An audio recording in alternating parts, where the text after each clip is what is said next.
Welcome back for our second set of the day, and it's going to be a good one. We have a first versus second matchup.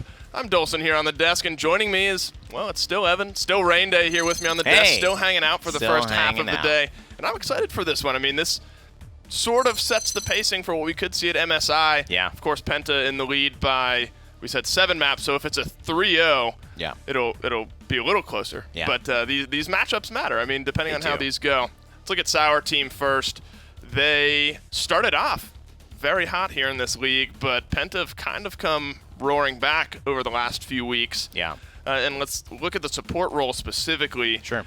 Jopy, and then that's something we've talked about, is sort of the changing support meta with Grover being where he's at. Some of the other supports have really opened their doors and shown us what different supports can do in this case. What does Jopy mean to this team? I mean, Jopy, obviously flexible in all the important ways. Whether he's playing the Genos, whether he's playing the Damba, he can bring a lot of game-changing moments that go sometimes unnoticed if you're not actually able to watch his perspective. He's a great support. He does all the right things, and that's what you need from a team like this, consistency in that position. It's the only way you can actually have effective moments in games that mean a lot, and that's what today is. It's really a heavyweight title fight between these two squads. And he can touch his toes. That's how flexible he is. Wow, He's that's such incredible. Yeah. I can't do that. You can't? No, believe it, I'm too tall. I'm too tall to do that. Well, height doesn't have to. That's an excuse you've been telling yourself. I have to go further to touch my toes. Not We're gonna comparison move on to how long your arms are. I'm not flexible. Let's look at Penta, though. Bulka's the support on the opposite side, of course. And honestly, I draw some parallels to Jopy in that they're both sort of similar playstyle guys. They both play Genos very, very well, and I expect sort of a similar game from Bulka that I would out of Jopy. And it's interesting to see the Grover highlights here, and that you mentioned it earlier. Grover did create quite a shift, and Bulka, Jopy, both good Grover players, but I think Bulka really had the majority of time on this champion when it was in power. Will he bring it back as maybe like the way we've seen Furia? There will be a prioritization of Genos. There will be a ban phase that can mirror a lot of what you've seen in NIP and Na'Vi. These are players that have been watching the PPL, that have played at that level in the past, and that are looking to play at that level again. It'll really be like a PPL match as far as drafting. I agree. And you may see some interesting things as people kind of pressure out certain champion pools. That'd be my expectation. Well, Frog Isle, Jaguar Falls, Splitstone, Waters Gate, all banned out. Serpent Beach is where we're going to head for map number 1. And I kind of want to look at that Genos a little bit more, as far as we've seen Genos really become almost first pick, first ban over the last few weeks. Is that, I mean, he's obviously a very good champion, but is that, without Grover being there, is there a big drop-off from Genos to the next support, and that makes him even higher priority? Without Grover being there, I mean, I think Genos is a great support, and I think Grover and Damba equalize each other a little more because they're about output, and they've got some CC relatively similar. One's got a stun, a little harder to hit. One's got a root. You can still use your abilities, but it's a little easier to hit. I think Damba almost takes that as far as utility, but Grover wins in output. Genos just brings damage, and then that shifts the dynamic. If you're bringing that much damage to a squad, you now have to somehow compensate for it. Which is why we're seeing such high prioritization of Khan, I think, and of Atlas. They're both two extremely damaging front lines. If you can get both, which we've seen work for NIP, and Bonker and Diggy, it actually is a very nice combo. You're going to have a hard time if you give both over to the opposite it's actually very team. Nice. I like the Maeve and Eevee ban, though. That's very much, all right, Simsaloo is a very good player. Yeah. If he's free and open to pop off in some of these games, it's even further of an uphill battle. Penta, of course, winning this last matchup. I think 3-0 was the last time we saw these two teams play. So coming in with the momentum, not only in general, but in this matchup specifically is Penta. So maybe identifying one of the reasons for that 3-0 over on the side of Sour Team. Of course, getting Khan, Barrick, and Leon. Imani going over to the opposite side. We've seen Simsaloo, I think, play some Imani a little bit, and he's looked just fine on that. But you talk about how the Genos damage kind of opens up the rest of your team to whatever. Yeah. Or Imani, excuse me, is one of the big benefactors of that. Absolutely. Ooh, and you can tell they're going for something like this. I thought the Inara was a little odd, but you really need the consistency. I think Barrick performs a little better, especially with the Genos mark. So they have that extra support with the Torvald. I'd actually I'd actually put my money on something like a Pip coming through for Penta. I know that the Cassie is still available, but obviously they took Amani, so you can't pick that. And Simsy absolutely loves Pip, and I feel like it's one of the ways where you can take advantage of what Inara does well, which is get a lot of healing and soak all that up, and that's an extra little bit of burst healing. BK could come out as well, but wow, and it's the Vivian. So yeah, this is a nice little spicy adjustment here. Vivian versus Drogos versus Barrett Khan. I mean, that can be pretty dang damaging. Yeah, this is going to be a high damage game. I get the feeling. You have Genos, you have Torvald. That's a lot of damage amp on that side. What we do have, though, you have a 1 versus 2 matchup here. Last time, Penta winning it 3-0. How's it going to play out this time? To find out, got to send it down to your casters. How did Torvald make it all the way down there? I think that's the question on everyone's mind, is just how? Just in general. I think maybe both of those priority flanks being banned out for some slow. Clearly doesn't feel like he wants to run the Pip here. The Vivian is sleeper pick enough that I think Sour Team just didn't necessarily have it on the radar.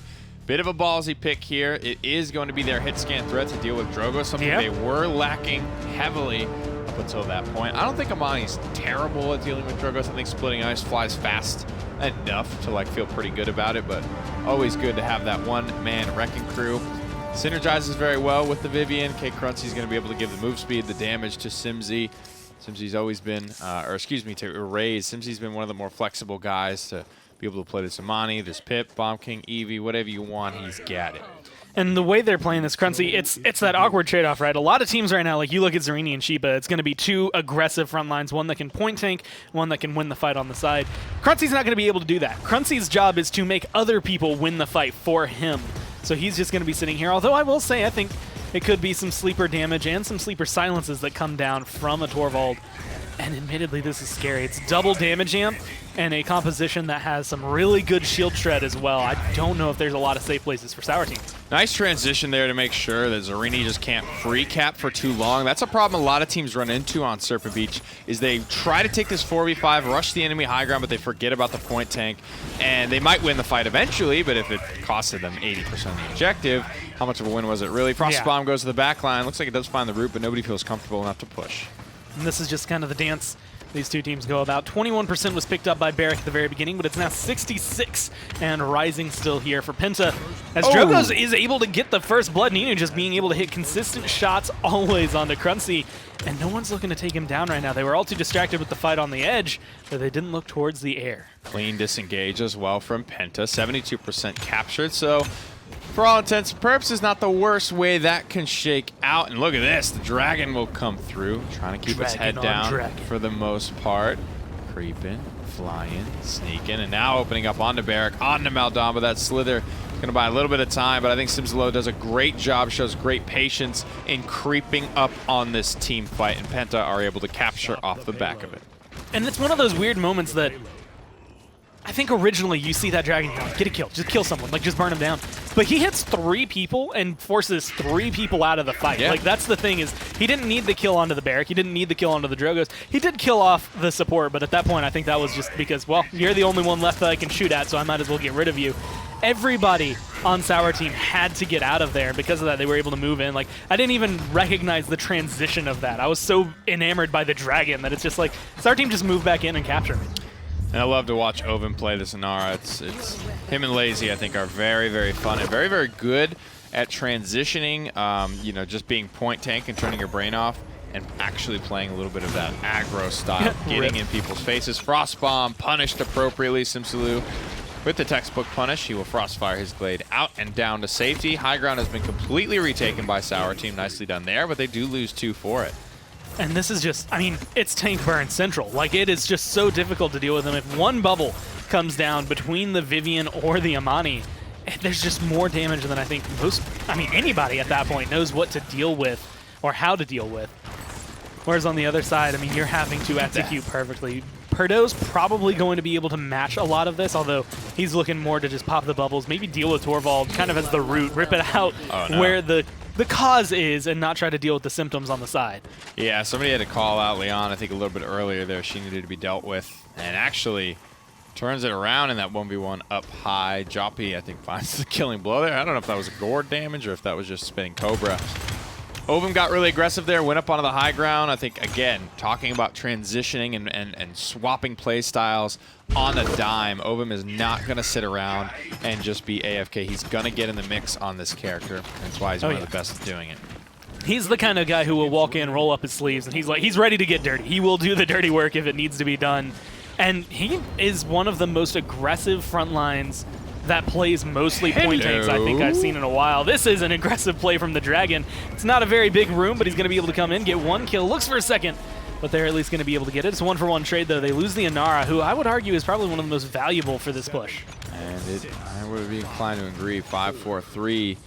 2-1 goes the clock. Ovum is ripping his way back here, but somebody else has got a touch. K-Crunchy does get it done. Hits the Hyper Beam as well. 1-for-1 so far, going in overtime. And Ovum's going to be back in the match, going to be able to get a kill. Crunchy loses his life, but he does get one shield off before he goes. Pardo, though, making sure to put his name on the list. This is going to be really big, and this is coming down to just pure damage versus damage. He's going to still have a Luminary boost. There's still going to be a Void Grip, but Ovum does not have the healing or the support to stay alive through all of this, but he's still he is so good. Eking through. And he will die eventually, but Ovum... He should have died 30 seconds before that. Stupid good at Inara.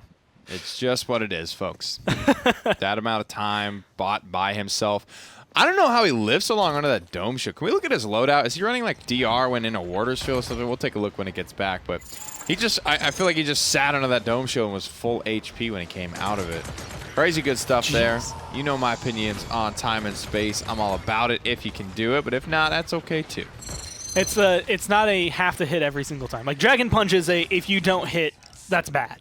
But 3 time in space, it just looks cool when you are able to go forward. It does have a Stone Bulwark, which I think is probably one of the bigger ones, but a little bit of nothing. No damage reduction at all. It's just going to be Earthen Guard coming up a little bit more often. He does have the Summit 4, which is just going to allow him. That's kind of what has allowed him to traverse as well as he has, but nothing to fully stop or sustain himself really much longer than a normal Inara. So hits it there, Ninu.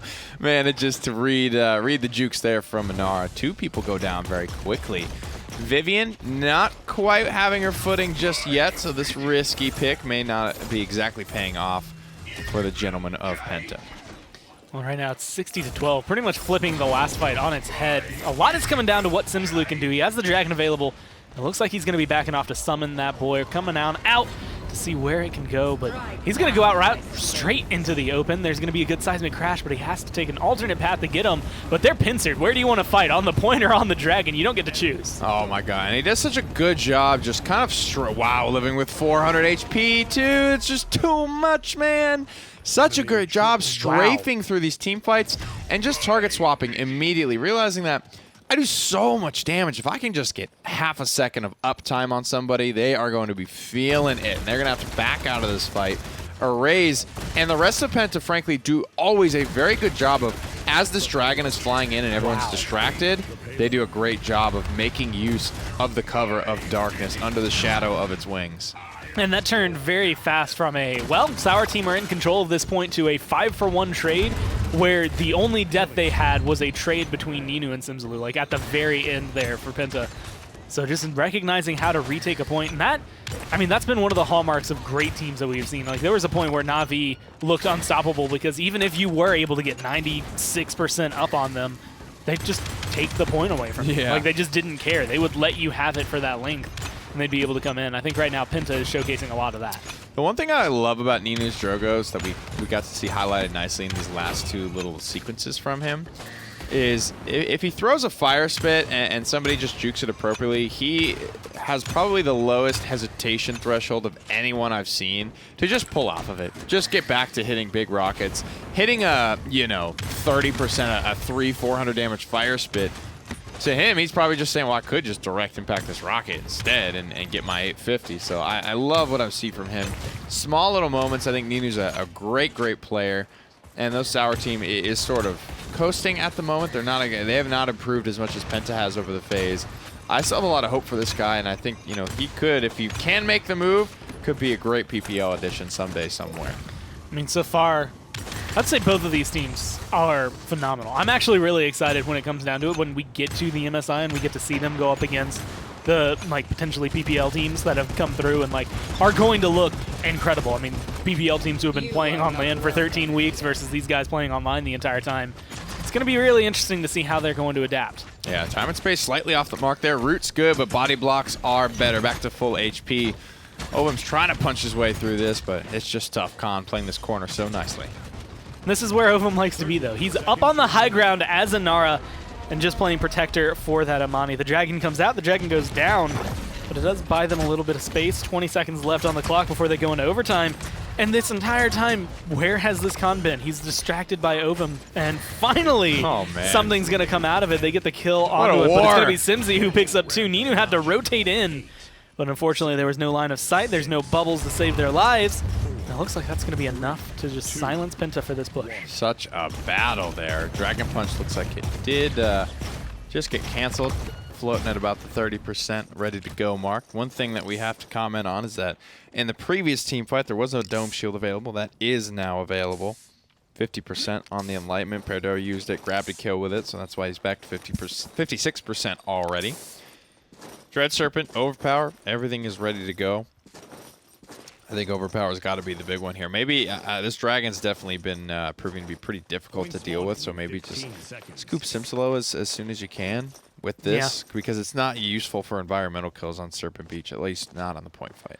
Well, I can't remember what the Bulldozer count was going into the last round, but this time you have 3 of them, 1 at tier 3, 2 at tier 2 here. So that Dragon should theoretically not live very long when it does come up, but it's got 70% to charge, which means you're going to be looking at Simzy potentially playing more like his normal self, just getting aggressive and kind of controlling, well, as of right now, the point. Oh, nice little double chop there over the top, but Ninu, speaking of over the top, in the late walk into the Fear Cake, Crunchy, a little bit of a mistake there, but Ninu won't stick around to punish it. He's more concerned with the objective. 2 in a row, man. Nice stuff. I mean, this is exactly the kind of Drogoz. Like, if you're going to pick him and you're going to have, well, maybe not even that many hard counters on the other side, this is how you have to perform with it. You have to be making sure that it is lights out the entire time. And so far, Ninu, like, I mean, he's one of the most consistent Drogos and just blasters in general that I think we've gotten to see. Always, always doing phenomenal work. And as of right now, I'd say a big reason that Sour Team's still holding on. 78% to 39%, and it's all Sour Team at the moment. Hyper Beam just to keep Sheep in there, I guess. A lot of wreckers online as Sheepa's getting ripped apart, trying to make his way out of there, but he just can't survive. There's going to be the Sentinels to come out, and that's going to be Ninu's live arrays. Burns him down while he's flying around. Unfortunately, they've lost both their front lines. You're going to have to take this point back the old-fashioned way, and it's going to be some left click, but it's not going to be enough. A lot of low health bars, but that support being alive. That Maldamba just sitting back there kind of, well, didn't level the playing field, tilted it very heavily for Sour Team. It's a 2v3 frontline support DPS versus support DPS, and Maldamba is much higher throughput as well than Genos, but I loved it. That was the only play really left to make. It's just, let's hit this little vision drone, get a quick assessment of the situation, and then pedal to the metal and see if I come out the other side. Obviously, he doesn't there. Sour Team able to grab their first objective of the game. And it's going to be good for them to be able to come through, because now they could potentially tie this up even though they've only captured the 1, but just need a little bit more pushing power to do so. That's the awkward thing. With Drogoz, you can get up on the high ground, you can kind of go in there and fight, but it's not the kind of fight you want to go and take. Like, you need to help find picks somewhere else. But if you get rid of Simzaloo, you might see him push this a little harder. It's going to be a tough corner fight to win. Nice Dread Serpent indeed. I love that. I'm not able to get any kills, though. The Torvald mitigation just proves too much. Now a couple of shots at Raze goes low, but that's the biggest thing right now. A lot of people are going low, not getting killed off. There goes Ovum. And admittedly, he's going to be the only one I think who's going to stand on top of the payload. So it should move a little further forward. Here comes the Dragon. Oh, there goes the Dragon. Dear not Lord. even up, what, about 3 seconds? It's Maybe? tough. I mean, there's too many bulldozers online right now. They're playing against Inara and Amani, so they can blow up these walls, Warders fields too. So bulldozer, not a bad pick at all for Sour Team. They're happy to pick it up. Being able to pop those, plus they've got the wreckers online to deal with the bubble. Like, a lot of the strengths of Penta's lineup, a lot of the things that work minute 1 to, well, I guess minute 13 were all really good, but can be itemized heavily against. I feel like they're starting to feel the full pressure of that. Another Hyper Beam going to come out, and it's going to be pushing a little bit up top, but it's not going to be finding any kills or any control. And Sour Team are still coming around this last corner, and they're still getting kills. Oh, and the Dome Shield is dropped here. Time and Space won't find a home. More and more kills. That's just going to be a Sour Team victory. They take game number 1 after being on the back foot for the first half. And a lot of that is just the solid defenses, but Ninu kind of getting into the zone. And then that third round, I guess, they come in. Bulldozer's online. Drogos is able to get 2 kills, and that's pretty much all you needed. Vivian didn't really hit the mark for me either. Yeah. I think that was, like I said, it's a pretty ballsy pick. It's tough to pull off. I think they had the comp. If there was a comp to pull it off, I think this probably would have been it. They needed something for the Drogos. They had Torvald. They had Genos, double damage jam, extra movement speed for a character that loves all of that stuff. It had time to come online, too. It had time to get its wrecker. You saw how quickly it was able to rip through Con Shield, but just not able to get it done. Well, being able to come back from a deficit, Sour Team take map number 1. Let's go to the desk to break that one down. Not going to be a 3-0 this time for Penta. Sour Team taking game number 1, despite a very high potential lineup, I would say, over on the side of Penta. Genos, Torvald, Amani, Vivian. I mean, you see those 4, you're thinking they're taking the game to you, but Sour Team were able to turn it around. What really helped for Sour Team was Ninu and the ability for Ninu to play Drogos at that level, and on Serpent Beach particularly. Absolutely true. On different maps, he might have been more exposed, more forced to fight in the line of sight for arrays, but Ninu, as we spectated him nearly most of the game, was pretty untouchable, and that's the problem. Arrays needs constant line of sight to do Vivian things. You don't poke and burst with her. You have a consistent pressure of damage that just is unrelenting. It's great against front lines, but it's bad against situations like this where the second you start feeling some bullets, you can go up over a wall, and now she's got to walk that way around to get to you. Like Nick said, not the best pick here, but it was ambitious. It just ended up not paying dividends. That's true. I mean, he's able to just dance in and out of vision, in and out of sort of scary range. I don't know the word I'm looking for there is, but in and out of the vision of Uraze in this case. And it's not like they didn't do the damage. They had the top 2 damage dealers in this game. Right.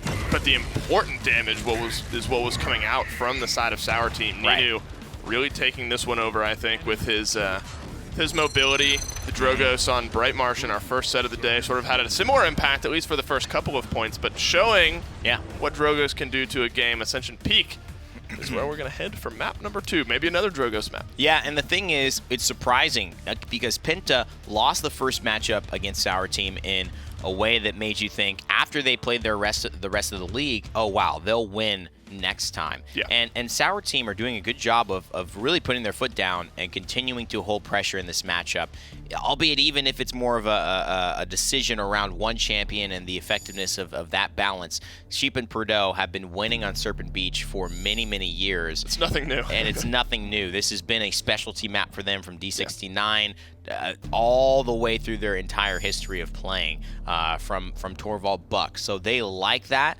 It just didn't work out here, and Buck's not in that meta, and unfortunately, the Vivian was not a match. How do you feel about the Damba ban coming through here?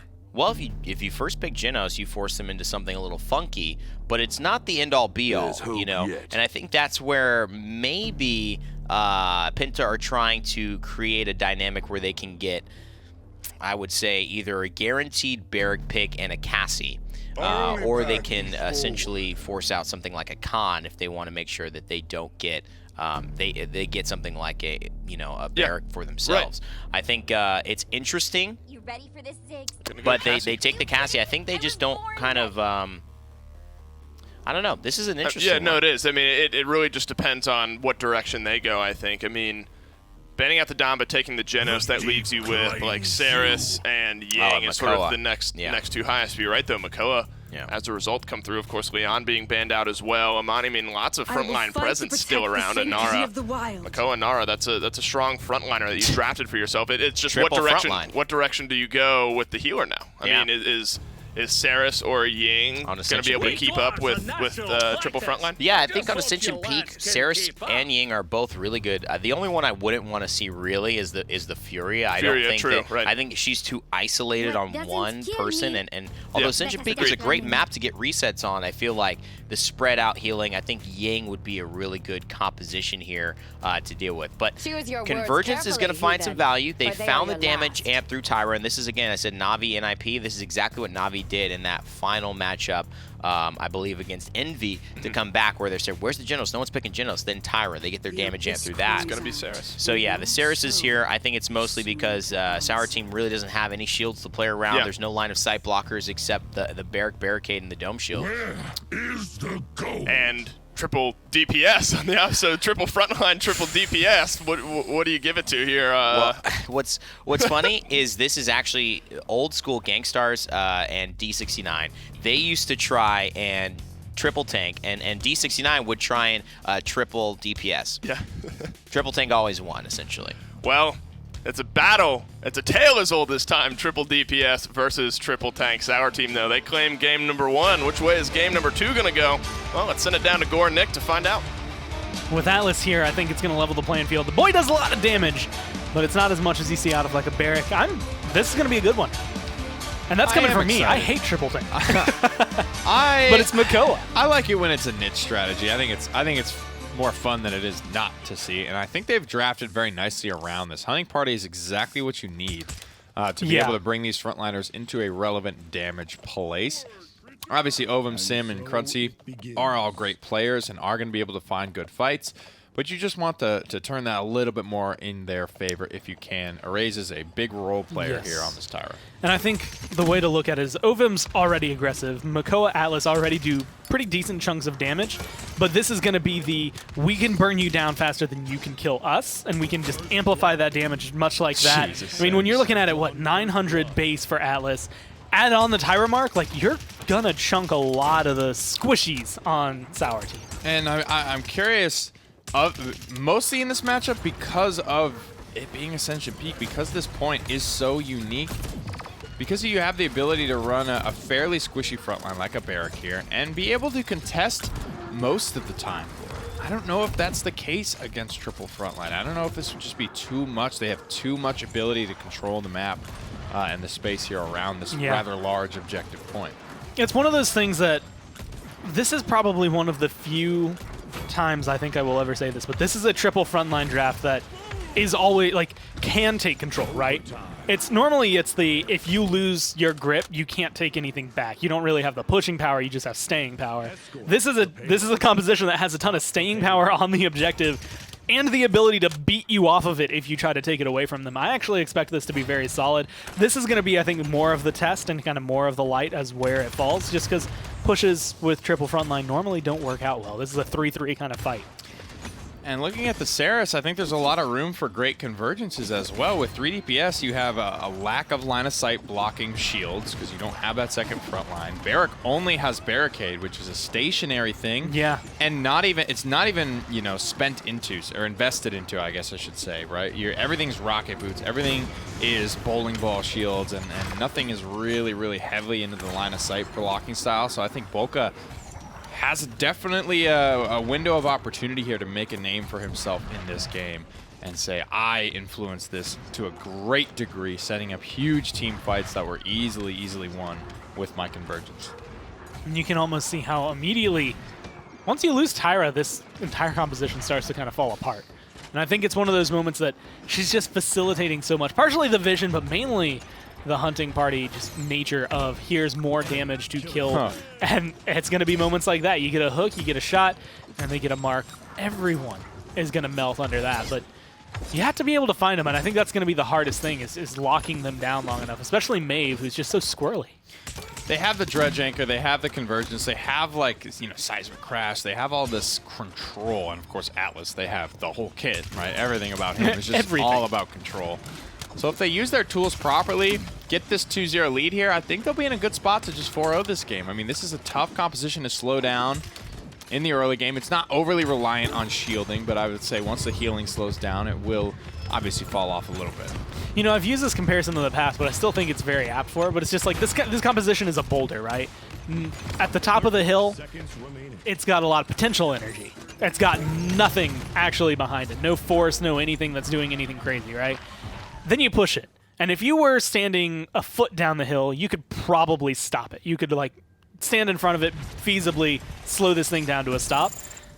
But if you're halfway down the hill, if you're 3/4 of the way down the hill, you're just getting rolled over. And that's kind of what this composition is built to do. It's built to get ahead fast and then just blow you away with it. Yeah, it's tough, especially if you haven't played against it in a while. Especially if you hit shots like that. And right, Atlas is a whole new beast on the front line. They have 3 front line, or I'd say 2. I think Makoa's weapon is super, super good. And everything else about him is also pretty damn good. But I love the weapon. I love the Chrono Cannon. I love the cannon, period, from Makoa. And the Stone Spear is good because it is in the hands of Ovum. And he's the guy that I trust to get that character into place. Look at the healing differential, though. Holy moly, almost 60K. And they haven't even started to go into Rejuvenate yet. That's kind of frightening, actually, to think about it. And that's just, I mean, 3, 4, 5 health bars for these front lines that's going to be coming through. Actually, well, 10. Overall, that's going to be making the big difference. And that's the big thing, is there's less health on the side of Sour Team to fill up. But I also don't think he's been getting the chances to heal as often as we've seen Bolka here. With most of his team living longer through all of these fights, it's going to be bigger. Crunchy going to be able to get a kill right there. But it's 81% here for Sour Team, as it's looking to slowly but surely switch back in favor of Penta. But it's 3 versus 3. Comeback mechanic as well. No hook. Ancient Rage is going to come out. Perdo just swinging away, swinging away. Doesn't quite have the damage to take him down just yet. One more pair of daggers would have done it, but K Crunchy, he's going to give him the slip. That was like the most perfectly timed hook I think I have ever seen for someone who is about to die. Being able to come through, stay aggressive, stay in the fight, get the shield up.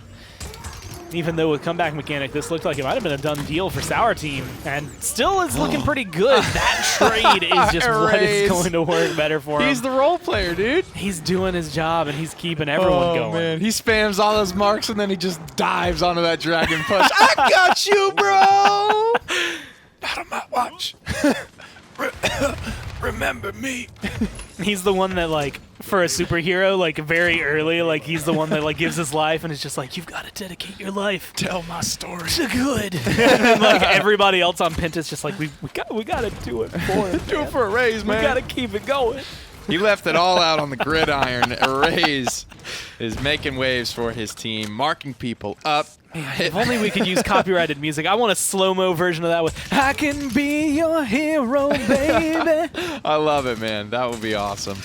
But for now, they'll have to settle with the Ascension Peak ambiance as they continue their iron march here towards that 4-0. About 60% or so through this 3-0 push. I think it'd be funnier if their comms were really just like Crunchy was standing there about to get Dragon Punch. He said, no, and then dashes behind. It's like it wasn't even a race trying to do it. He just pushes him. What the hell, man? Are you serious? Tries to lock him down, but it's a minute and a half left on this. The push has gone about 2/3 of the way, a little less. The Sour Team are just trying to figure out how to level this one down. Cassie, Maeve, Drogo's, a lot of damage, a lot of potential to kill front lines here. It's just not happening. I think a lot of that, if you come through, you can see. I mean, they are leading the damage charts. Like, they are leading those damage charts. But the problem is a lot of that's coming down to poke, because if you remember the healing, at the time it was 60,000 ahead, and now it's about 100,000 ahead from Bolka. So you can see where all that damage is getting dumped. Right, they're trying to find a home for these daggers. Ninu, I think that was a fire spit claiming 2. Salvo Prime loosed. But of course, that damage reduction going to keep Inara alive for another couple of seconds. She actually goes on to get a kill onto the support. 48 on the clock. A lot of ultimates spent there for Penta, and they don't really get much going for themselves. So Sour Team might have a chance to hang on. You know, I always love when, like, at the beginning we have highlights for players that end up, like, making a big difference and, like, having a good story where it's like we look at the supports for this, and then it comes through and it's like, well, yeah, the supports right now are making some of the biggest difference. Although I think, based on your reaction there, Simzaloo is just doing them the dirty. That was disgusting. I want a replay of that at some point. That was really, really hot. Hits a big shot, AoE rewind around, and then continues to go up the stairs. big galaxy. SimSlow is sitting on his brain right now as he plays Paladins because it's just that big. Last couple of seconds here, winding down. Dragon Punch. Gonna try and find an opening pick. He'll get it and survive.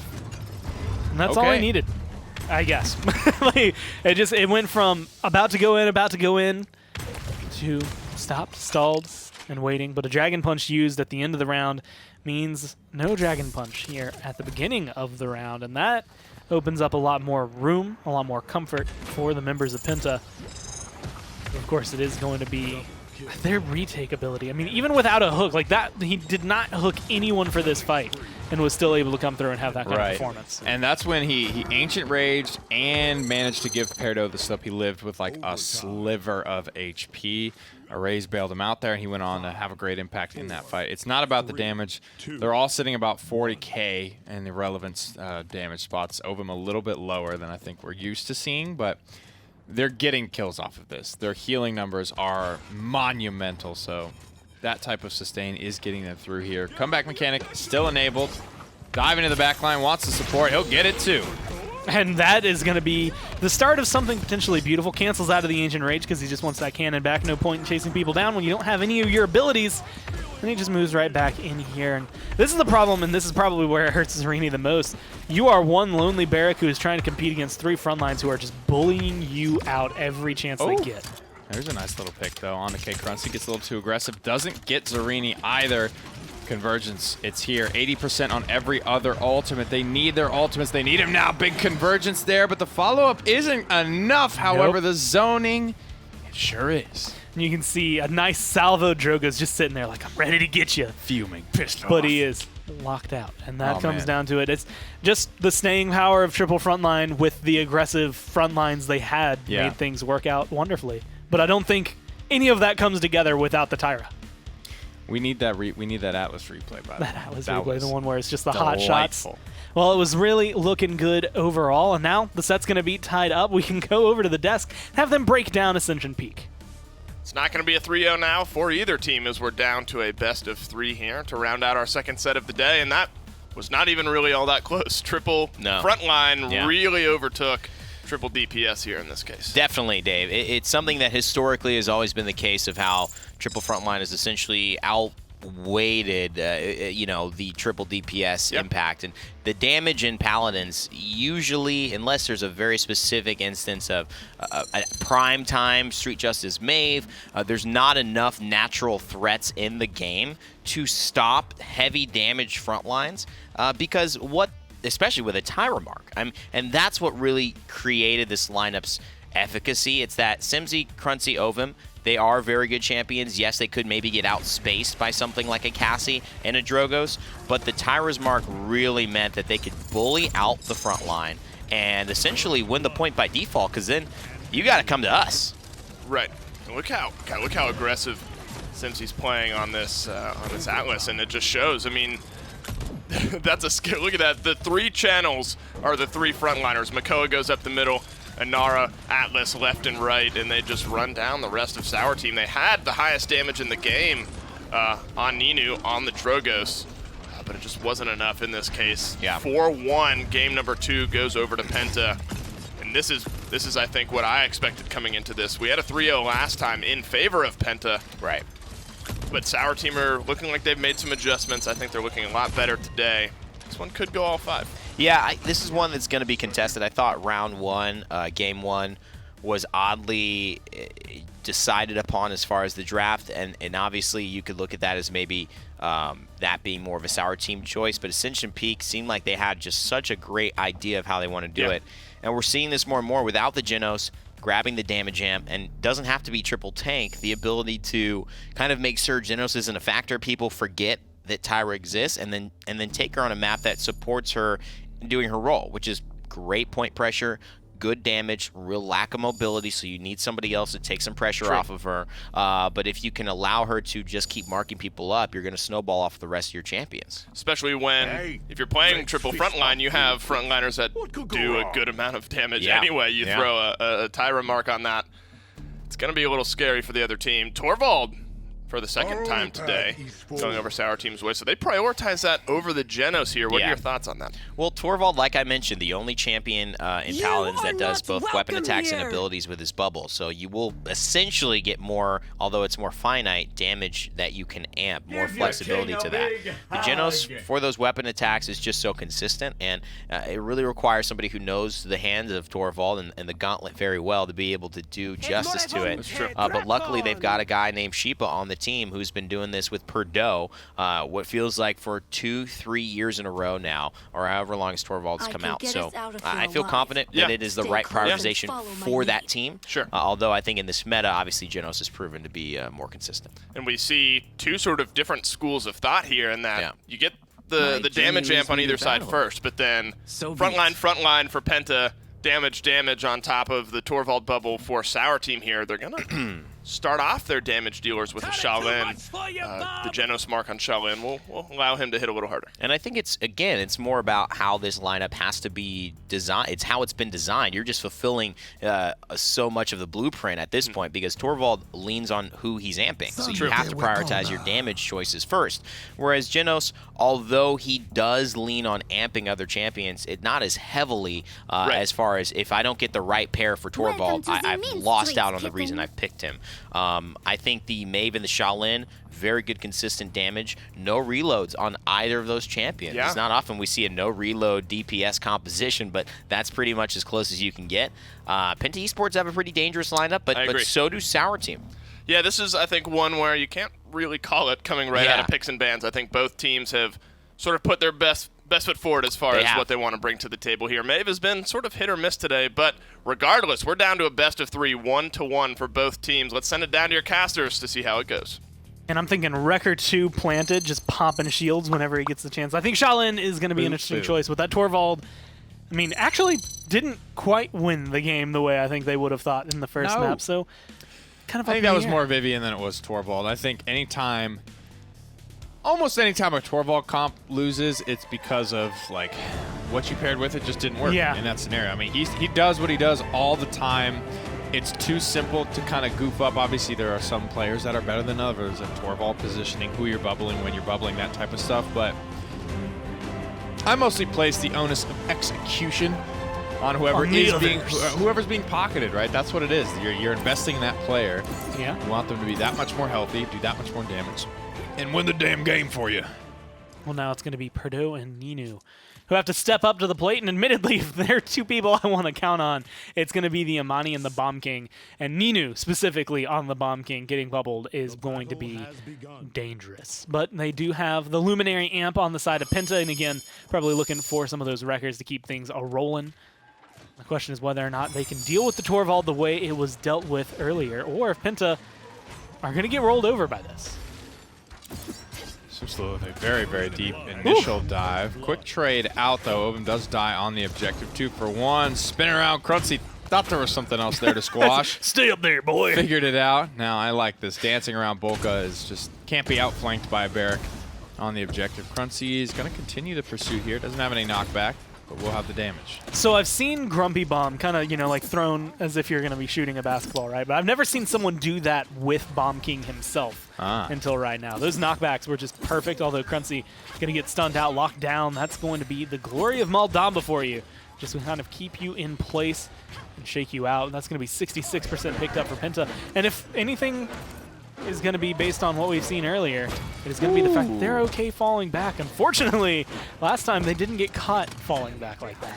Some slow rotating around as well. The point about to be equalized here at 66 apiece. Now in the lead, Sour Team will continue to cap on away. Simslow has done a great job at distraction value, if nothing else. You can see all these heads turning around, people trying to rotate, kill him, squash him. It's allowing his team to kind of move under cover of darkness as a result. And they're just trying to keep Ovum alive right here, and that is just the glorious staying power of Inara. Ovum is one of the players that will make it work best, make it look best, and he manages to not only stay alive through all of that, come back onto the point, now he's full health once again, gets a kill during all of that, and Arrays is showcasing the Shaolin. It's been to capture the first point, push themselves forward, potentially find themselves in a very good position to try and zone Sour Team into their base. I don't think Simi even got a kill in that objective fight, but I'm pretty sure he was the reason that they won there. Incredible stuff, though. He's able to just kind of run around. Everybody's distracted. Yeah. You could see Ovum was very, very low HP. If that Bomb King is allowed to just free fire on the objective, and he's gonna kill that Inara 10 times out of 10. There's no way that Ovum makes it out alive there. But it's opening up the space for them. Everybody to move. Time and space is connecting. Everything is working out in favor of Penta at the moment. And it feels like they have these moments where it's just like, you know, like it's very back and forth between the two teams. Someone on Sour Team does something amazing. Someone on Penta does something amazing. They just go back and forth. And then you just hit this kind of stride where it's like, okay, Penta are going to shut you down. You're all going to get buried 6 feet deep, and they're going to just keep you away for 10 seconds at a time and try to do whatever they can. And at this point, they have a minute and a half to move like 10 feet. They do, and because Ovum buys enough time, I don't believe I'm saying this, but they just roll it in without any contest there. I love the call to pop ults as well, because even if they failed that push, they would have still had so much time left in the round to be able to recharge them that I don't think it would have mattered too much. And the argument, I think, against it would be, well, now you're going into this without the quote, without most of your ults, I guess I should say. But when you look at it, like, out of the 3 that were down, Heat Haze is going to be hit or miss. It's either going to be used as a I need to get out of here, or I can maybe get a couple kills, but Shaolin can do it without that. It's really just going to be that assert dominance, I think, that they're going to be missing the most. They still have the Seismic Crash, they still have the Midnight, which arguably are going to be some huge ults. And of course, Bolka Undying is kind of shaping the way things are going for him. Arrays 5-1 and 6 now has a Bulldozer 1. Same with Simsaloo, and that Wrecker too. So shields are not going to be a thing. Well, okay then. They get through the shields and this little defensive attempt. The blinded dragon not able to find a home. Unfortunately, everybody was on the other side of the map. Peridot's in trouble now as the noose has begun to tighten here in the back line. Knock-up is good. Arrows from Shaolin aren't able to claim anyone's lives. They certainly put some more damage on. I mean, it locks them so far back now that you're having a King Bomb from downtown, and it's not going to find its home. Tries to go all the way to the point, but not going to be able to match it. 57%, 60% as the front lines are the ones reading the way, but that's going to be a double kill for Ninu, and that's going to open this door right back up. Sour Team should be able to come into the point with a triple kill. That should be Sour Team coming in, grabbing the point with comeback mechanic. That might be all she wrote. Getting a little something going here. There's a lot of ultimates available for Sour Team still to fall back on. Dome Shield, Dread Serpent, Hyper Beam. It feels like if they use these even a little bit appropriately, they're going to have what they need to get this one done. Assert Dominance is so close to getting full charge. That would have been huge. That resource is something they absolutely needed there. Well, Ovum going to be back on the point, looking to try and find himself a kill, but he gets burned down before he can find it. Maeve in the back line not opening up as many doors, I think, as they wanted. And even though she looks like someone who could probably lockpick a few times, Sour Team are the ones that just set up on the point. They have, what, 4 members all the way in there, and they just maintain their control. Really, really good fight back, and again, I have to give shout-outs to Ninu because that triple kill just sets them up for that success. Penta's good, but I don't know if their comeback mechanic no ult's good. You know what I mean? That's a lot to fight against there in that round. That's like and they did NIP versus Bork, right? NIP could be against Bork, like a team that is like no comeback or no ults comeback mechanic and still win. But this is too close. They did a good job though. Dragon didn't get anything. King Bomb got walled off. It was really just collapsing on that zone that costed them so much. They weren't able to disengage very cleanly. And unable to bounce back, young Penta felt the heat of that comeback mechanic. Get Sour Team back into the game, and they're able to go on the offense for the first time here on Bright Marsh. Well, this payload coming around under the first archway. The King Bomb's going to be rolling out, looking for somebody. He's going to find Ovum, and then a couple of bombs stick after him, but it's not going to be enough to get a kill. Simsaloo finds 2 right there, and he's hovering around looking for a 3rd. There's a Moldamba on the other side of the wall. He's not going to get the kill, but it is going to come through. Ovum finds himself the 2, and poor Zarini is just left here all alone. Might get a kill out of it, but just barely squeaking out of there. Jeno stays alive. Minute on the clock now. Defense is calming down a little bit. Take a peek at the items here, see what Sour Team been able to do. They got kind of rolled in the first round, so it's good that they grab this payload. They get themselves back in, kind of flip the net worth here. You can see Ninu already at Cauterize 3, but he's the guy that's kind of popping off. Top damage in the game, getting pocketed by Torvald. That type of stuff is going to put you in a situation where you have more credits than most people. he just got a nice little 300 bump, so playing with COT 3 now is a big power spike for them. And he was already doing incredibly well before he what a got wipe. that. I mean, 10,000 damage ahead of everybody. And you're looking at Bomb King on probably one of his best maps, like right behind Jag Falls, so he is going to be incredibly deadly. But everyone on Penta, not everyone, I think Ash didn't, but had about 900 credits to go back and spend. So expect this to be a pretty colossal fight in the last 10 seconds as overtime is coming through. The Dragon coming up over the building, but there's going to be the Midnight. He is blind once again. Grumpy Bomb not going to get a stun.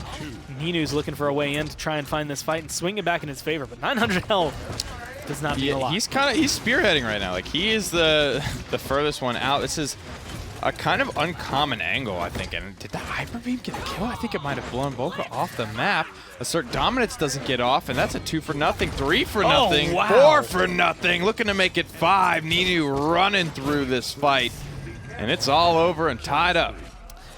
So I think I can say we were right when we were very surprised Penta 3-0'd last time, because I'm pretty sure there's been 13 games between these two teams, and 10 of them happened in 2 sets, 3 of them happened in the other. And this looks a lot more like what I've been expecting. 2 Titans, essentially, punching each other back and forth until one of them's just going to stop standing after a while. But you never really know who, because they always seem to have a second and a third and then a fourth and a fifth wind out of themselves. So being able to come in, I think 13, 7, and 5, and, you know, still, well, actually 15,000 now, almost, going in favor of Ninu there, is making it a little more one-sided. It's like Penta, in my eyes as a whole, are kind of holding everything together, and then Ninu is just this X factor. A lot of record coming out. Obviously need to pop these bubbles as soon as possible. Nobody's gone into Cauterize 3 just yet. Silenced out Simsalute. Unfortunate there. Gets locked down, and now it's all over. Perfectly timed Torvald bubble for the extra move speed as well. Surprise! Can't find anyone, though. Cleared just about the whole map.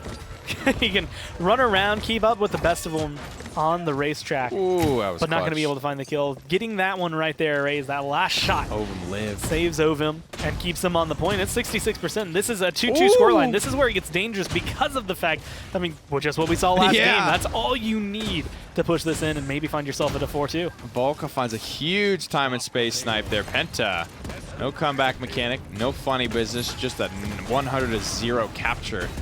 Completely shut out their Some good Sour team. old-fashioned Paladins. They did not get nothing going for themselves. That King Bomb needs to be bigger for them. It's missed in 2 point fights in a row. It doesn't necessarily haunt them too much. Obviously, they get the 2-0 in the last round. But here, with the initial pick onto Simsalo and then a King Bomb rolling through from your backline, that feels like a pretty, you know, that's a team fight you can't lose. That's a winning fight. How do you lose that? How do you go on to get shut out 100-0 on the point after that? You get Torvald bubbled and go so far back that you're pretty much right where you began your fight. Essentially, like, that I think was the issue was, you know, you're going that speed, and I think he was expecting someone to be around there, like maybe a Raze, maybe this Ash to kind of be in the back line, but they just didn't go. They just did not go back there. They didn't even pass the mid line of the map. They were all still on Penta's side. Well, a little bit of a skirmish breaking out here. A couple of ultimates popped. A little Dread Serpent for the boys. Right around this like 1 minute and change mark, that's when you start to see those trash ultimates thrown out where they don't really mean a whole bunch in the grand scheme of the rounds. It's going to get things going one way or the other, but all these ultimates will be charged up before the next round comes around. You can see, I mean, Domba's already back to 36%. He just popped that last fight, so pretty quick to charge at this stage of the game.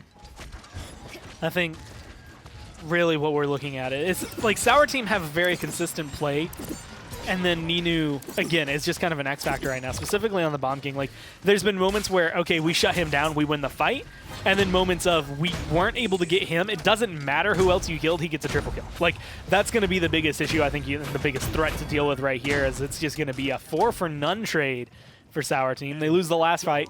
Or for Penta, I mean. They lose the last fight, and then they come back in and slowly but surely just erase everyone on Sour Team. And how they're looking to try and push forward. This is still a long way to go for 20 seconds, but Bright Marsh is a little smaller. But you can see a Raze. This is probably the most important angle, most important corner to hold, because it is not going to be broken easily. For that mystical, magical, wonderful, bumperful pick. That's what they need to get this one going. Arrows flying, though, finding some good damage onto the back line. Midnight is popped. Simpson. Someone draw a map and circle the payload for Penta. I think they got lost somewhere along the way. Lost in the sauce. That sucks, dude. They had that too. People were getting poked out. They like what they saw. They popped the Midnight. They start to make their moves. Oh, this is the snipe. Oh, yeah, it is. I would love to know what the comms were during that. Like, who breaks that silence? I'm wondering if that was like the most unfortunate scenario where Perdo died to it, but it looked like that shot was meant for Zarini. Like, I don't think he was trying to get the Amani. It just worked out perfectly. It just worked out that way, and that's how Bolka rolls. He lives his life, man. Just in complete and utter confidence in himself. Dragon's already out, flying from very, very far distance away. Shaolin plugs it twice, and Perdo just says, all right, okay, I get it. Well, there's going to be a hyper beam trying to do something. It's going to be able to get a little bit of damage and a little bit of control onto Ninu, but it's not going to be enough to get a kill or push him off. He's going to actually be able to bubble him because they're on the same team. I don't know why I'm casting it as though he's trying to push him away. Either way, it's going to keep Ninu alive. It looked that way. To be fair, all of that. Yeah, coming back in, it's like, oh, he's just going for it. Now here comes the King Bomb again, perfectly timed to get the speed boost, and at least that time it's going to walk away with a kill. Nice fear, but I like this Siege Shield. I think Arrays is going to be in a position to actually do some stuff here. He manages to disengage cleanly. No comeback mechanic. 90% to 40 on the objective. Penta with no ultimates. Sour team just with Dome Shield. This is a relatively even fight. Doing whatever they can. That Bomb King is going to be such a big threat, and Arrays is looking to try and burn him down. It's 78 now to 90%. They've been able to control it, and that bubble, that shield is just so good for Ninu. It's keeping him going. He's finding himself kills, and he's the one keeping alive, but Arrays, a double kill, tries to stay into it. Ovim's on the point, but he's about to go down under Zarini's Dome Shield, and the question is, can anyone step onto the point and stop this? Oh, he's going to go be up to Arrays. Oh, I don't know if he got there. Zarini takes him down. In goes Ash. She's not quite close enough on her ultimate for that to be relevant yet, but boxing out here, not missing a single shot, out of cooldowns, out of time. It's still anyone's game. It's going to be this Bomb King, though, that is just playing Wrecking Ball to the wall that Penta built up. You have Ovim, but how long can it withstand this damage? And the answer is not long. That Inara gets burned down fast. Through time and space comes burning through. Arrays tries to break back in, but overtime breaks down. Sour team grabbed themselves now a second map to put themselves in the lead. And it comes down to the fact that, like, I think if you don't have a Torvald there, you win that fight. But that Torvald Bomb King combo just demolished a lot of what Penta tried to build up. Luminary Bomb King needed to find some value there, and it certainly did down the stretch. I think Ninu does a good job staying like pretty cool and collected given how hectic that situation was. Took a little while to get there. A couple of the early rounds didn't quite click for Sour Team, but hey, they take the map and they look good doing it. Let's go back to the desk to see if they can break that one down. Thank you, fellas, and what a game 3 it was. And we had stomp, stomp, and then on a knife edge, couldn't decide. We were yelling back and forth up here. We didn't know who was going to take it. We did not. But it is Sour Team who ends up going through here in this one. And the Torvald Bomb King really took this game over. Yeah, they absolutely managed that situation so well. And it really was on the back of Ninu stepping up into that moment.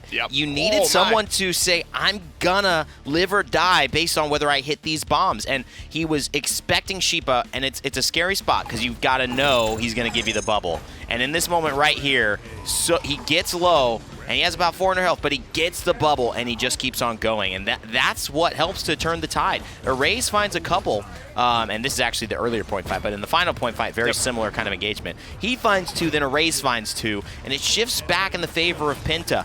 But what it does is it means now, on the respawn, Sour Team brings Torvald and Bomb King back into the fight, and they're able to win the final engagement when they both start with full health. So it was really a great showcase. The Doink Master himself doinking 22 members of Penta in that game. Ninu, triple kills, double kills, everything except a Quadra or Penta across the board. 22 doinks. 125,000 damage as well. It was sort of the battle of Genos damage amp versus Torvald's shield and a little damage amp as well. And Ninu won that battle. Here's your double. There's your triple.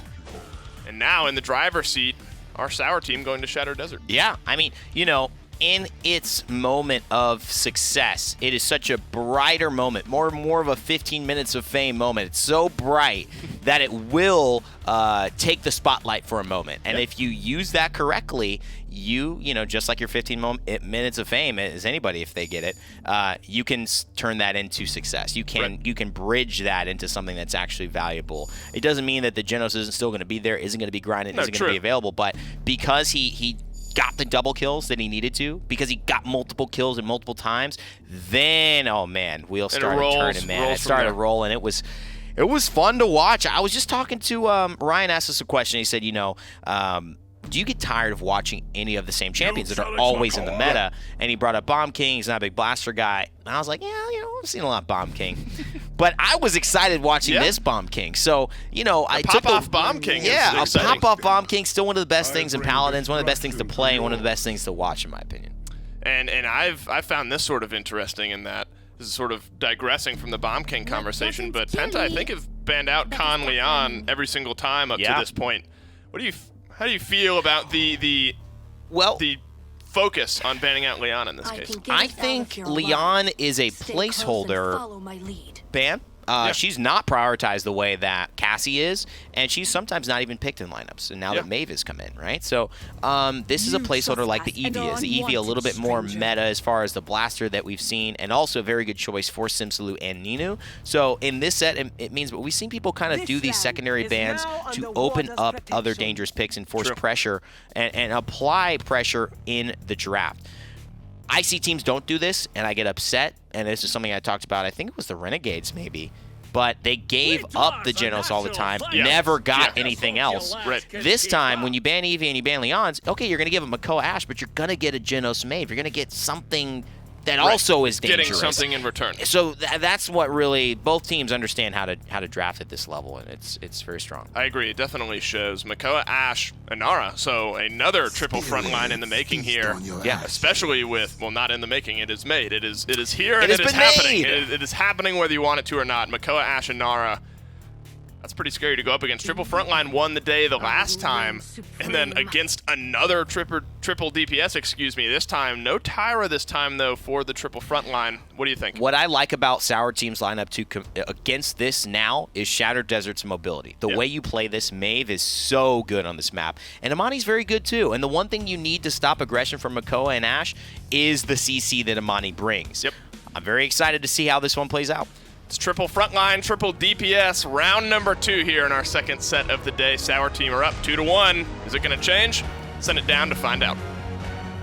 I'm starting to notice a theme here, and that is that Penta like big square points with triple frontline, where they can dance around a statue and stay alive forever. Boy, the analysis there, Mr. Newbury. I like it. I like those fox statues. I did not even notice those were foxes until just now. Completely side note, but this is something I wanted to see changed. Perdo did not play Street Justice against Triple Tank. He played Cat Burglar, so I want to see how Ninu is able to pull this off. This time around with the HP threshold-based execute. Anyone from Makoa to Inara to Ashe can catch these hands now. And what I do like on the day is that Sour Team... They're changing it up today. They are not on cruise control. They are still trying to improve, switch up their drafts, and do what they do to beat a team that's been kind of having their number. Well, there's going to be your first blood. A nice execute to come through early on. And the one thing that was equalizing earlier that we kept talking about was the Tyra, and this time it's a Cassie that's going to be coming through. Still good to deal with a Barrack, and still, admittedly, good to deal with anybody else on the team, but not quite the same damage amp, so don't expect as much from these 3 front lines that Penta have picked up. Because of that, I think we're on more of a level playing field. Definitely something that Penta can't just kind of steamroll over. They're going to have to play this methodically to make things go their way. 57 to 30% right now.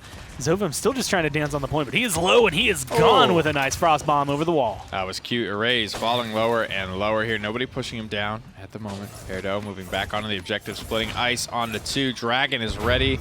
Frost bomb is not, but they've got everyone in a corner here. The Noose Titans. Ashe manages to give the slip just for a moment, but with no mobility left, she's going to go down to the execute here. Ninu hasn't even really gotten rolling, I think, on this Maeve. No. If we're looking at a team fight when he gets, 2, maybe 3 executes off, this could be very, very difficult to deal with for Penta.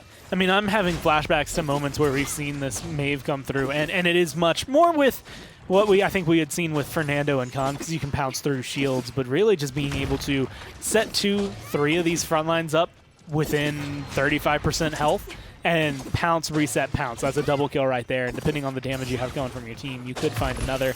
Unfortunately for them right now, they're just getting zoned out. But I feel like this is going to be like the ebb and flow of this one, right? It's just going to be one team pushes as hard as they can, the other team comes back, wins that fight, pushes as hard as they can, until somebody comes out on top. And right now, it's our team just slow charging those ults. A couple of whiffs there, just to back off. Such a clean little crisp sound as that yarn the yarn cannon. I love that. What a skin. Holds up after all this time. Execute not quite there onto the Makoa. You can see Ash and Makoa both very, very low. He manages to grab one of those executes, but he will go down almost immediately thereafter. Jeez. Triple kill for K-Cruncy. He's rolling through this team fight. Hook, make it a quadra kill. Paladins multi-kill timer says no. That timer needs to get... It's quick. It needs a little more on the end. Like, just a little more. Yeah, I think you could do it another 2 seconds easily. Maybe as you go like longer, like once you after a triple kill, like then the timer is a little longer from triple to quadra and then quadra to penta, so like you can actually like get them. And then no one gets a hexa kill. It's not allowed. You can only see that in practice range, and that's that's that. Or what is it? The one setup you can truly have is you like have to be Terminus. spawn camping somebody, basically. And Terminus would have to ult. You could kill the first person you kill is the 6th person you kill. They're respawning pretty much as you're getting the 5th kill. As my voice pack says, Paladins is a 5v5 game. How did you even? How did you even? Something's not fair about that. And something's not fair about this, and it is that the payload has to take probably the longest path in the world to get around here. And if you can get some good control, you get your feet in the ground, dig them into the sand, and kind of keep yourself settled, you'll be fine. But there's not a lot of traction. I think that's kind of what Sour Team are running into right here, is coming around these corners, trying to lock down Penta in their base. It's just not going to be something they can do easily. Well, overtime will start now. Oven will be the first casualty of war. Nino quickly answers it back and looks for the second execute here. Quick little reset. He'll find Nara swerving around, trying to get some damage on the Makoa now. I don't know how long Maeve's going to be able to frontline this against Makoa and keep the payload in contest. The answer is about a couple seconds as overtime expires as soon as she dies. Just looking clean. It's a good way to start it off. A quick first blood that came through, and it was onto the Ashe. But the thing is like that's what you're going to be looking for. This is not a Maeve to be played to go to the back line and kill off the Cassie. It's not meant to go to the back line and kill off the Maldamba. It is meant to, hey, we shot Simsaloo or Cruncy or Ovum enough that they are within threshold. I'm going to come in and just get rid of the rest so you can target somebody else. Room for improvement here on the Vivian. Again, 1 and 4. I don't think anyone on Sour Team plays a ton of Vivian, especially Sheepa. He's usually in the off-tank role, so this is a stretch for him. I don't think a lot of off-tanks be out here playing Vivian, so hopefully he can get something going for himself. A lot of shielding to cut through, a lot of healing to deal with early on in these games.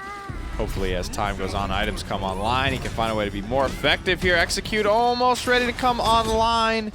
But of course, K-Cruncy is able to grab at least one. No, Jopi does lose his life before that, so no Luminary boost, no healing on the side of Sour Team right now. And that Dome Shield getting knocked around and Zarini getting killed off. That means that it's going to be control here for Penta, 66% and rising. And I mean, Sour Team are going to have to do whatever they can to scramble back forward for this. They don't have a front line, no one to stand against the triple front line on the other side. And so it's looking like bad news bears for them. Wow, a lot of crowd control there. The knockback. The Dragon's going to come up over the top. Good damage on the Sims.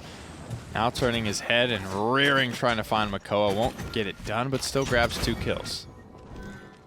Both of them just play so aggressive on the Nara. Like, it's like one of those things, and I feel like we've seen it a lot more, you know, at the top end of the Premier League, but I still feel like Ovin brings something different to her as a champion. Yeah, that just makes her look so much more useful. Like, we've seen her kind of fall off in the last, I don't know, month or so, where she went from, like, someone that you almost always want to have to sometimes she just gets ignored. Start of the phase to now, yeah, you're right, for sure. And Ovin brings something to her. And it's, like, partially the aggressiveness, but he cycles his cooldowns really well. Like, the way he plays Inara just makes Inara so good. Yeah, you need to be able to do more. I think in the past, comps were more passive. The meta was a little bit more passive, so Inara's just passive play style was what reigned supreme. But now with all the way the teams are playing, it's more pressure-oriented. It's more get in your face, make you make mistakes. Even if you're playing Inara, you can still play the objective. That's fine. It's all well and good. Get passive at times. But when you got nothing else to do, finding a way to be aggressive, zone people out, control, that type of stuff that I think Lazy and Ovum do very, very well in this character. When it's time to get aggressive, it's time to get aggressive. It doesn't matter what character you're playing. It could be a support. It could be anyone, really. Everybody can do some damage. Everybody can contribute. If you can do so safely, then why not? I'm glad you said it, because Lazy was the other player I was thinking of, where it's just like he just has that air about him of someone who's like, you're playing a point tank and you're playing it still differently than most of the people play point tanks. Bonker kind of fits that role as well. So Ovum up there with the greats as it is right now. And Simsy, even though he's flexing around onto the Ashe, still looking really good on these off tanks as he comes through. And really it's because I think he's just playing, hey, you're going to be DPS still, just play a tank. Well, 40 seconds on the clock now. Penta struggling to break this little area. And the one concern you always have with triple frontline is it's supposed to snowball. So if they're not able to grab these early big leads, that's where things start to look a little bit spooky. That fear, I'm not sure, accomplishes too much. Pedo does stay alive, continues to karate chop his way through this team fight. Dragon is available. Big damage going out around the corner as well. And if items have time to come online, cauterizes, records, things of the like, it's going to be more and more difficult for this triple front line to survive. Ninu already at COT 3. Record 2's online. Zarini getting close to COT 3 as well. As you can see, he's at 885 credits. Just got to hold this defense. I think Sour Team are actually in a pretty good spot. Yeah, I mean, with overtime already ticking through right here, Sour Team might have low health bars, but there's so much going, I want to say, for them around this, depending on the way this last corner goes for the payload. If it keeps moving forward, then it might start to spell a little bit of bad news. But as it is right now, it's still going to be shots galore for them. Nice shielding coming down from the barrack. Everyone's healed up. They can start to get a little aggressive. All you have to do is deal with Ovum. And I don't think it's worth touching anymore. It's 2-2. We're going into 10 minutes on this game. And really, I mean, a Sour Team, like, the thing driving them the most, I think, is the fact that if they win this point, they get this push, they win the set. But it's just so difficult because there's so many big health bars to burn through that, admittedly, 2 of those champions at least could kill you before you kill them. Yep, and that's the equation that front lines often have to work around. I have more HP and enough DPS. For your HP and your DPS, you're going to be able to take me out. 10-4, 6-2. Pretty good slash lines here. A couple of people lagging behind, 3 and 8 for Simsaloo. I'd say the guys that are flexing the hardest, a.k.a. Simsaloo, onto the Ashe, and Sheepa off of off-tank onto the Vivian. Those are the guys that you're expecting to struggle. They're playing their roles furthest from their home comfort zone, so to speak. Getting set up here. K-Crunchy's been diving with Ancient Rage very aggressively. And he will grab a support and likely grab this kill as well. I mean, that's the second time he's done that exact move in that exact order, the exact same way. Like, everything about that was what he just did last round. And it still ends up getting the same kill that it got. But this time around, they didn't burn him down anywhere near as fast. In fact, he might be able to get another kill here. He's playing with dangerous game, only 1,600 health to dance around with, but he's up against someone who only has 600. So it's definitely opening the door. Zarini goes to the point. Zarini gets taken down, and Sour Team, they're just fragmented. They're pushed back. If you lose that front line, you lose that barrack, you kind of lose any control you might have over the point. Time and space and Dome Shield is all they have left to work with. Wrecker's coming out online. Very aggressive zone here from the enemy front lines. I like the reposition from Ninu. Seismic Crash comes through. It'll stun 2. But the kills just aren't there, Gore.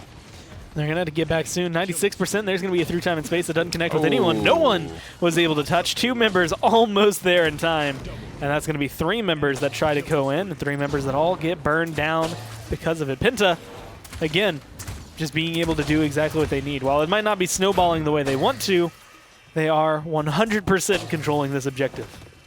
Raze is certainly having himself a good game on Cassie. Running a lot of HP. Just happy to box out and duel with anybody that might come his way. You can see running the impulse style build. Most people run the big game nowadays, but against triple DPS.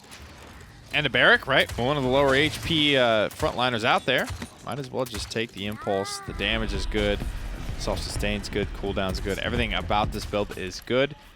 Just the way Cassie's being played right now tends to lean towards big game.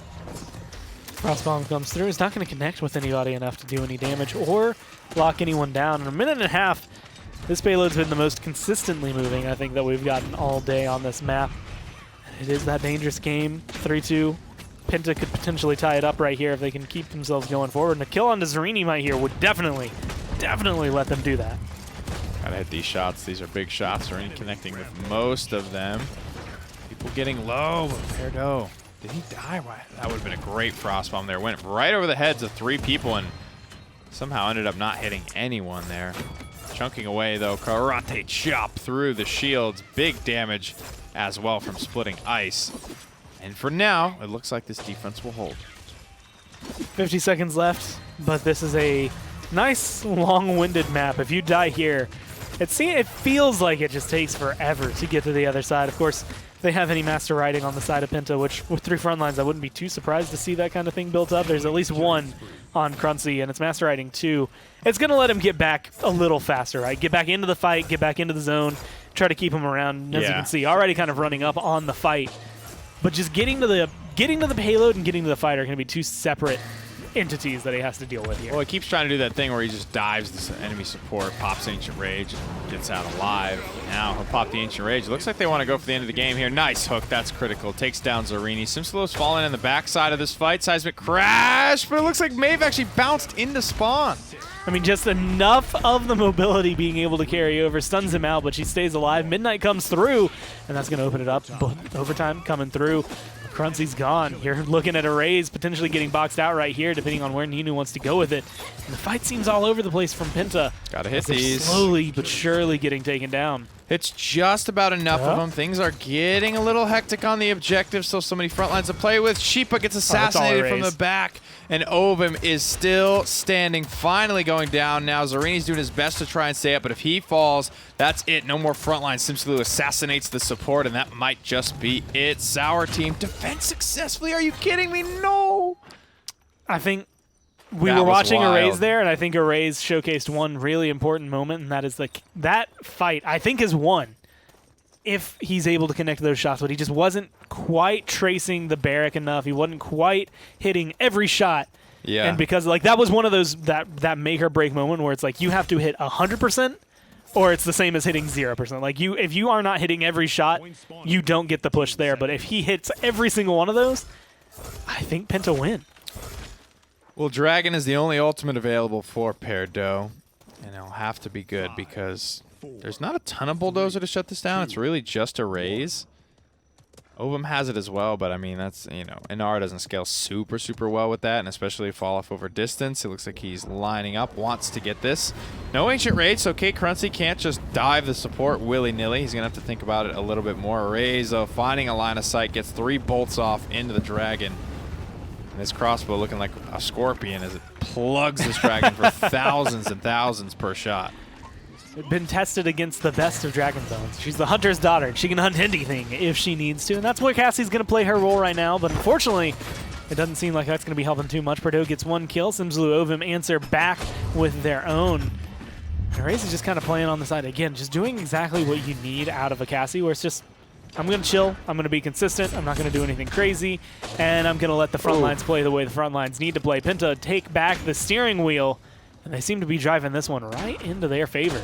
That was a very, very nice stun, a very, very nice zone as well. This one looks like it's going to go all 5. Well, it wouldn't be Penta and Sour Team if it didn't go all 5. The last one, I think, was just a fluke overall. Maybe it was Penta locking something down that they didn't know before, or Sour Team just hadn't been doing their homework, because I think that was like right around that time some of the new meta was starting to shift around. So Penta tie it up right here. We're 2-2. We have 1 more map to go. Let's go to the desk and have them bring us into it. 1 more map to go, and, well, Penta means 5, so I think that there was no other possible outcome other than a game 5 in this case. And, no possibility. I mean, now to extend the story, one-sided, even for these last 2. Both teams have sort of started to figure each other out, I should say. Absolutely. Going into it. Triple Frontline takes the win again over Triple DPS. Granted, a little bit different of a lineup. Yeah, the last time triple I think Sour Team won with Triple Frontline. This time Penta wins 15-14 4, 15 for Erase. Simpsy 12 kills. I mean, the aggressive frontliners definitely taking the day in this one. Yeah, so, Penta tried and true, and getting Simsaloo on champions like the Ashe, champions like the Atlas, turns out to be how they can get these Ws in this set.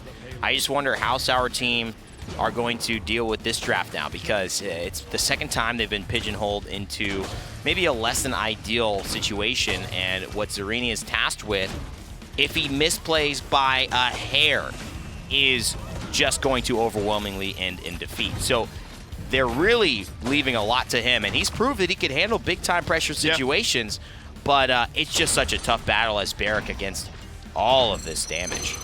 It's a very it's a high performance requirement sort of lineup on the opposite side. Stonekeep, map number 5. Green, orange, all across the board here.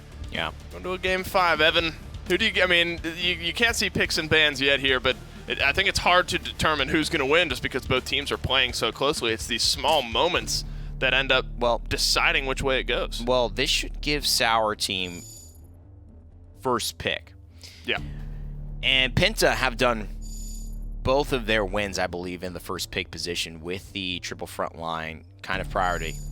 So I don't see how that. Well, I'm being told it's Sour Team's first pick, as we were talking about. So Penta here, how can they manipulate something? And the Makoa, the Atlas already banned. They're saying you're taking away the Khan and the Bomb King. We're going to leave Torvald open, and we're going to leave Genos open. And you could take one of those. Sour Team take the Ashe instead. Yeah. Interesting. So now Genos was. Oh no! I was gonna say. All right. Wow. So this is interesting. The Genos still could get second picked here, but both teams showing a higher priority towards frontliners and Amani. So Genos still on the board for Sour Team. Wow. But I think we saw one game. Actually, you and I were on the desk for this. It was Envy Navi where Genos. Okay, well, it's not going to happen this time. But Genos just got passed on the entire draft. Well, they already did this, Dave, and they did it with the Tyra first off. Yeah. Remember, it wasn't the Cassie last time; it was Tyra. So they don't need Genos. Penta could grab a Torvald, but only if it works for their composition. Because at this point, Sour Team running Torvald as well. I think they're questioning that because he's not really a great point sink, and neither is the Ashe. They grabbed the Nara. They're expecting a Barrick to come through from Sour Team to kind of hold down that position. Yeah. Penta can grab a Torvald here, but really, how do they round it out? They may not need it. They could grab something like, the Ruckus, and then flex at the very end. So this will be a very interesting tell, but I think it'll be a Tyra on this one. I mean, the door still open. Barrick, as you said, going over the way of Sour Team in this case. And I like it was a bit of an eyebrow raiser to start off, just given how the first couple of picks were. But I think Penta have actually formed this draft out nicely. Cassie, Barrick, Pip, Genos, Ashe for Sour Team. And Kinessa here on Stonekeep. Kinessa, ineffable, set number 1. Huge impact on the Kinessa. Does Sour Team have enough dive? I think with the Pip, Ashe, Genos, you do. Yeah, they have plenty. But the difference maker here is that Penta have kept everyone on their toes. Last time they did the triple front line, and they forgo the Genos, but for the Tyra damage amp. This time they forgo the Genos. You're thinking maybe there's another Tyra damage amp coming through. Maybe they're planning on a big game Cassie. Yeah. None of that, and they go for the Kinessa.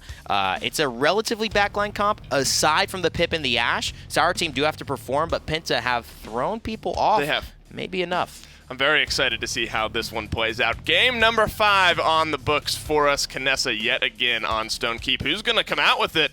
Well, we got to send it down to your casters to find out. Well, Penta once again are coming in with something I think that makes them consistent, and that is the fact that they're really willing to try whatever they need to, and it's always off-putting for the other side. And I think you can say that more today than you ever have this phase for Sour Team as well. That was my main thing, is like they come in and they're a damn good team, but they're kind of just like they were the same team in week 1 that they were in week 8, week 9 now, and we're starting to see a little bit of difference out of these guys, switching up the drafts, changing up the bans right from the very get-go. They look like a different squad that was more willing to do what they had to do, play the draft in front of them instead of playing what was just outright comfortable for them. And I think it's made a big difference. I think people playing a couple different characters. Ninu's looked good today on a variety of different stuff. Sheepa did not look good on the Vivian, but he damn well tried, and he played it for his team when they asked him to. Well, now they're going to be coming through. Once again, back on that Ashe there for Sheepa.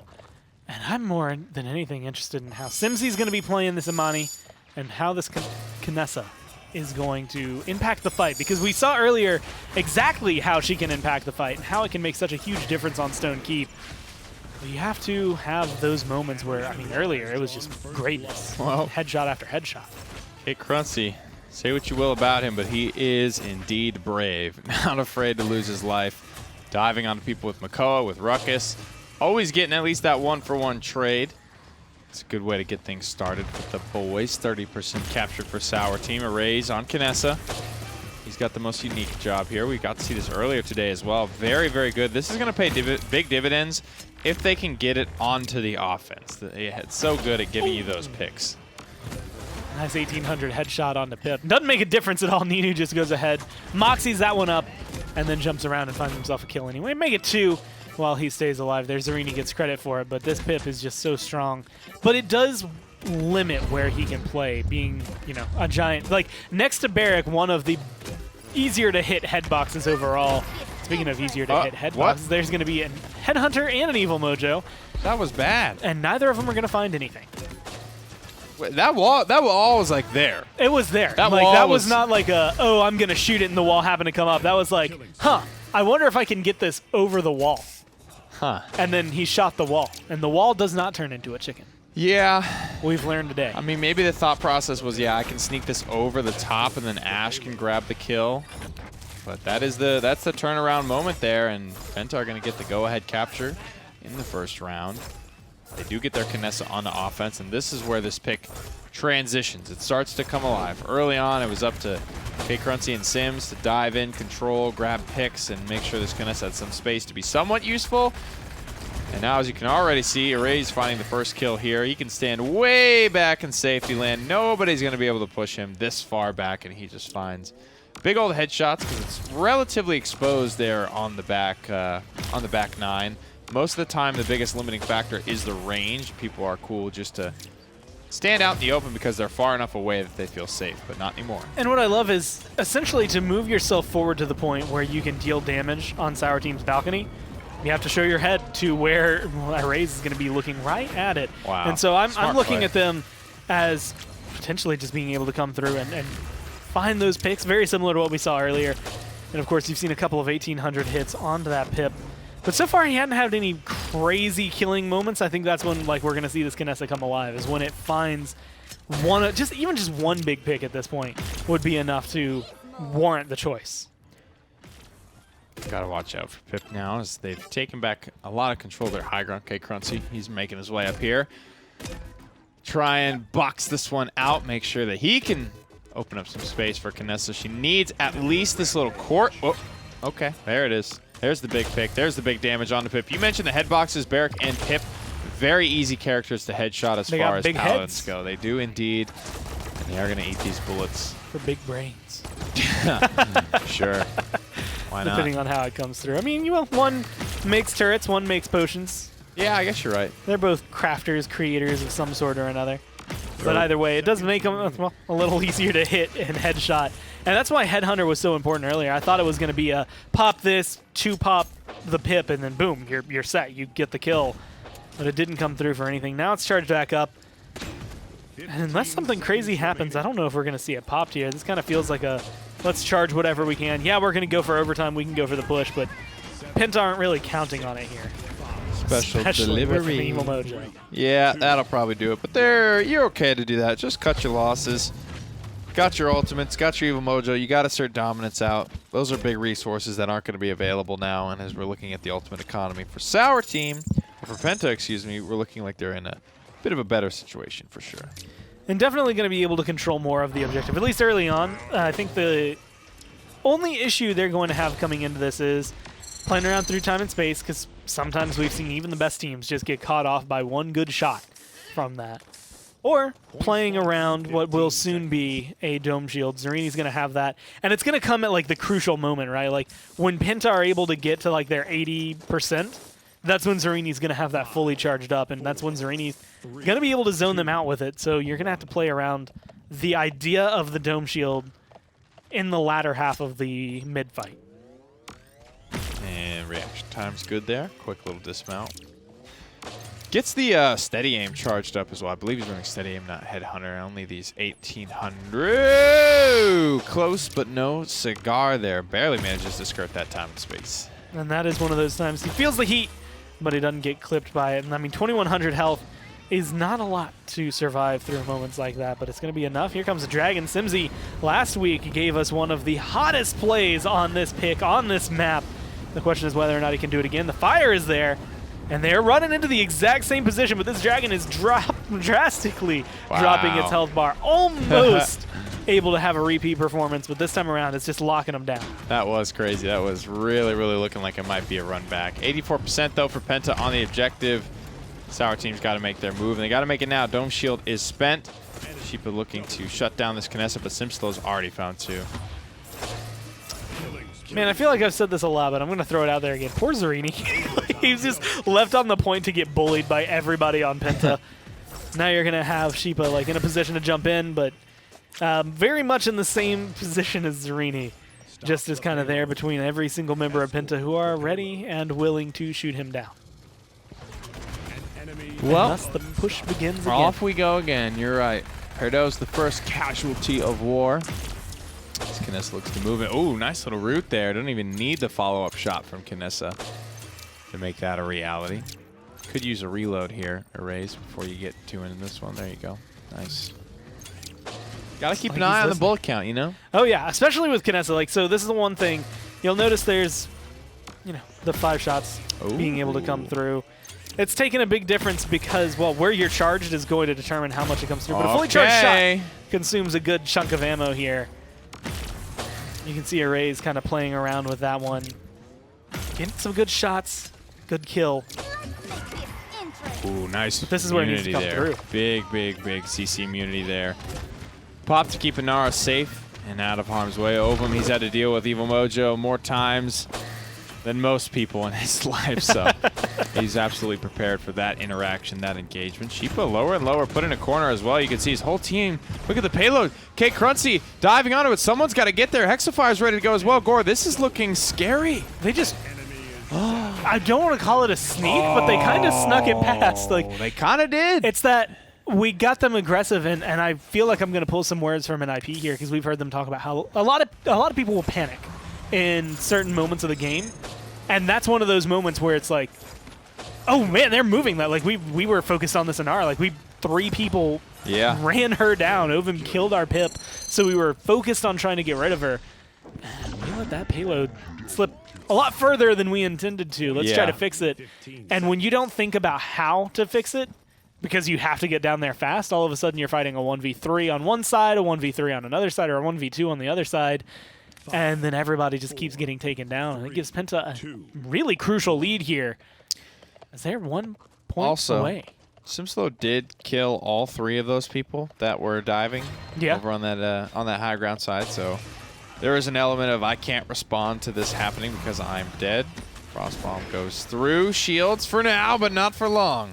And, I was thinking a dragon, but really just trying to escape Sheepa as he's rushing down both the Imani and the Maldamba. And 4 members of Penta are all the way back here in the base. The 5th was just dead. Otherwise, they're all going to be there. Sheepa's going to be able to get out with his life. And Sour Team, as of right now, control the point, 70%. And rising with the dragons coming through. Some ults are charged and ready here for Penta. They just need a couple of picks to make this go their way. Well, that might be a little bit of overkill. Caught between Hexifier and the Dragon's Fire. 85% on the objective, but the Dragons here doing good damage to Zarini. It's going to cost him both of his rocket boots, all of his bowling balls. If they do disengage somewhat cleanly, there will be an overtime on this point. 84% on this Evil Mojo. A couple of those shots connect. You'd have it right now for Ninu. But that is going to be the biggest difference between, I think, being able to come in and retake this point and potentially save the game if we watch it. Charged up now, and that's a good kill onto Ovum if you can find it. He's geared up for it. He wants it. Evil Mojo is ready to go. Damba's trapped in an awkward spot here. Sheepa not sure if he wants to go in or out. 1,200 damage combo bursting. Simslow will make that an easy choice for Sour Team. Evil Mojo, once again, coming through just for exactly what you need. Get off my point. I'm going to take it back, and that is what Sour Team do. They fight back through all of this. Coming into 11 minutes, it's 3-2 here. Penta still have the lead. They can't lose off of this push. They can't win off of a defense either. So they're kind of stuck in no man's land, hoping to try and keep this as far away from a Sour Team victory as possible. Whereas you can look at Sour Team, they're going to be looking to try and get as aggressive as they can. They want to tie this up, and they want to try to burn some ults from Penta doing it. Well, it's a 1-for-1 so far. This has been an all-out war between these two teams, Penta and Sour Team, going back and forth, much more heavy-handed than we saw in their last meeting when this was just a quick 3-0. Erase finds the first one, and just as good on offense, I think, as it is on defense here. Obviously, the natural flow of the map allows the offense to get a little bit closer to Kinessa if she's playing defense than if it were vice versa. She can stay all the way back through that main gate, just kind of fire away and get those picks like we saw in the last round. But how strong this defense is currently holding Sour Team are looking like they are all aboard the struggle bus at the moment. It's not the kind of bus you want to get on. No, man. Very uncomfortable seats. And, well, I was going to say no seatbelts, but that's every bus. So I guess that doesn't count. Either way, it's going to be a minute left to try and get this push. They have Evil Mojo available once again. In fact, 4 out of 5 ults are available. And there's going to be Evil Mojo try to burn down Ovim, successfully doing so, but that's not going to charge up too fast. 50 seconds, so if they don't get the push, then it's going to go in their favor. And actually, pushing fast might hurt them more. In terms of ultimate economy, yes. With the ability to tap the scoreboard, they might just go for it. You could see Joppy wants to get that one in. Try to kind of squeak it in there, but unable to get it done. One bullet, one shot, one opportunity, and he won't miss. One shot, one kill for a raise. Perdo falls down, 25 on the clock. Probably last chance to dance here, but with Sheepa falling 5 seconds before he's even respawned, chances are looking slimmer and slimmer. I'm going to need to go find some Paladins like Kinessa montages, where it's just like, I want to see some 360 no-scopes, and I want it all to be to just the soundtrack of 8 Mile. Like, just all of it to be able to come through. It's got one shot, one opportunity, and every single time they tend to find it as they come through this one. And again, looking at the ultimate charge, it's going to be way more in favor of Penta at first, but as time goes on, Ninu hits a couple of good shots. That 64 should turn to 100. Same thing goes for Joppy. But a lot more manageable, I think, this time for Penta if they approach it properly at the beginning. Let's take one last longing look at our item screen. This might be it here. Burn it into your vision. They have ultimate economy advantage, only a half comeback mechanic to fight back against. Items look good. I mean, Rejuve 3, Rezil for Ovim. Caught 3s on a couple people, Wrecker 3s, Wrecker 2s, all types of good stuff here. Penta certainly have what they need. The streaks are burning. Momentum is on their side. Everybody jumps over the shots. Get wrecked, idiot. Erase tries to find it, but can't in the 3rd round. And now they're going to be playing this game. The shields are up, double shielded even, just to make sure that no damage is coming through. But there's going to be a nice Dread Serpent. Try and separate into the Dragon, which is looking to burn down Sheepa, but he's going to get the Assert Dominance off, which is going to hurt them more than ever. The Dragon gets burned out. And then the Hexafire, not going to be able to find any kills. So a lot of ults for a lot of nothing, and it's actually going to be Ninu finding the first kill of the fight. Okay, Cruncy does a great job there. Heals almost up. Did that hit Barrack? It did hit Barrack. He's going to get a little bit sustained back through there. Erase. We'll find one. Body blocked out. Sheepa is not going to be able to win that war. That's 3 kills for Red in the feed. They still need to get themselves on the objectives. Zarini is still here. If they can stagger him out, that's going to be worth it, and it is. It's going to be 44-36, but Penta are going to match that and surpass that incredibly fast. They're just looking to try and find this angle. I love watching Kinessa's, because like Kinessa is very much a shark in the water, and that is exactly what Erase is playing like right now. He's just waiting for you to make the mistake, show your head in a place where you shouldn't, and see what happens. It's going to come through. Now it's not going to be able to find the shot onto the bear, and that Evil Mojo is going to be able to cause a little bit of distress. It's going to be 2 big kills picked up there for Sour Team, and it's 90-44, so Penta will have time to reply, but it's definitely not looking clean. Wow, back and forth we go. This is it. This is Sour Team trying to stay alive in this game. Penta's coming back, but I just don't know if they're going to have time, and it looks like it will be another defense. 15 minutes on the clock as we begin. Could be the final attempt here. Could go to another round, another 3-3 point fight if the defense holds. And this is the moment. 3-3, but they have the push. Sour Team can try to win this now without having to go another round, without having to worry about ults at the end of this. And it's just such a dangerous game. You have to commit everything to get it, or you commit nothing and just hope for the best next round when you're going to have to once again go up against Penta full force. And as of right now, you're going to need a lot of that force because that payload is not moving pretty much anywhere. Well, okay, Currency is alive in the back line for now, Just but hanging out. Trying to stay out of combat. I think Cassie snuffed him out. Yeah, he popped his shield. He got noticed for sure. Seems a little very low. He's going to go down there. Zarini credited with the kill. Time and space comes up empty as well. A little inter-round skirmishing, if you will, but now Sour Team's starting to get something going here on the offense. And after this set is gone, I kind of find myself rooting for Sour Team. I think because this is a 5-game set, not a 3-0 sweep, it basically solidifies Penta's spot at the top. They really need. The only way that Sour Team could make up the map differential was with a 3-0 here, but now that it's kind of set in stone that the map differential is what it's going to be, I kind of want to see Sour Team turn it around just for the sake of competition.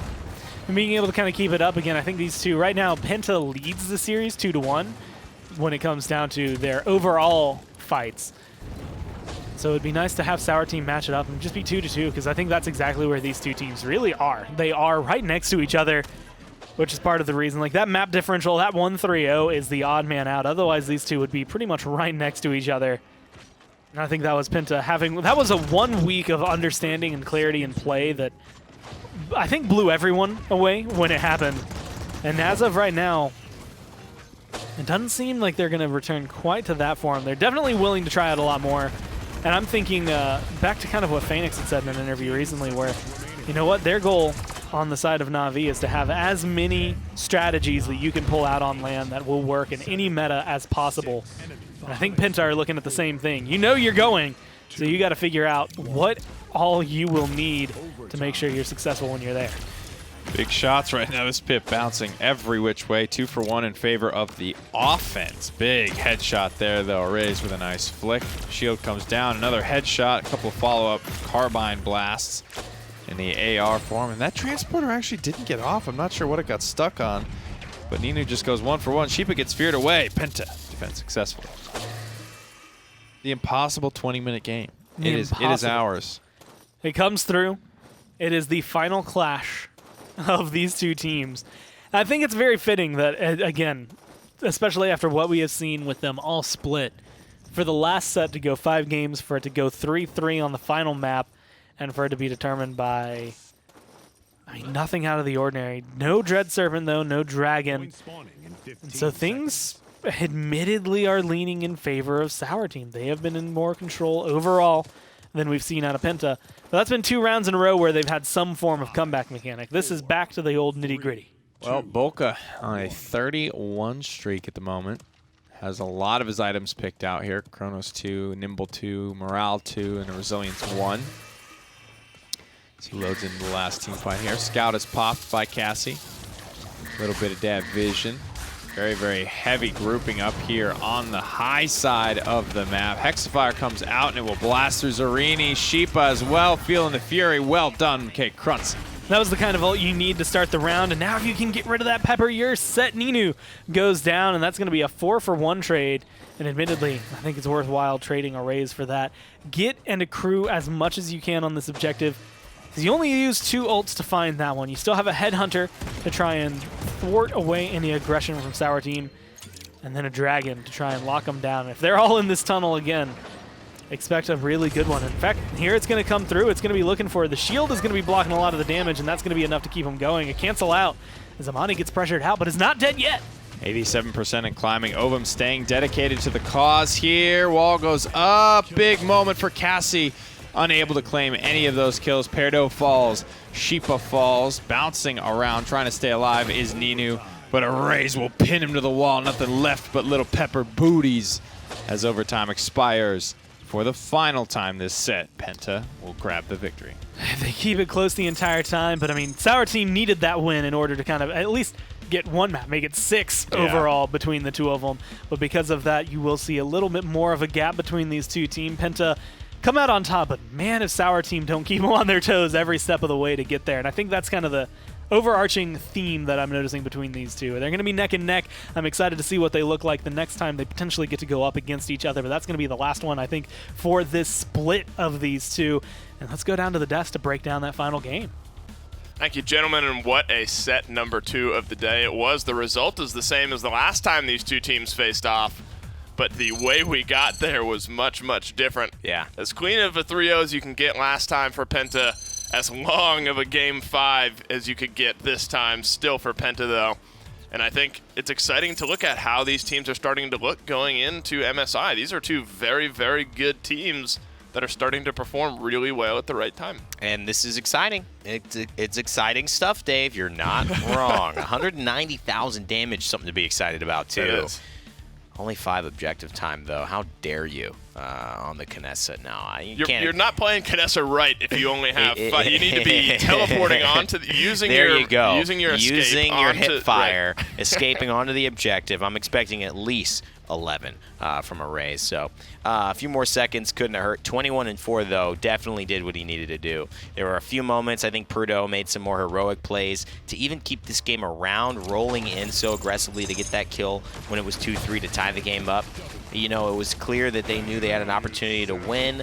Sour Team weren't quite able to do it, and Penta wisely, Bolka as well, sacrificed the Dread Serpent that really shut down the Ash's shoulder bash to get back in there and keep contesting. So all credit to the players in this one. They put on a brilliant set. Yeah, and Simsalou as well, 19-9 this game. I mean, Erase was kind of the one who sat back and did most of the damage, 190,000 for him in this one, but 19-9, that's some good supplementary damage as well. It sure is.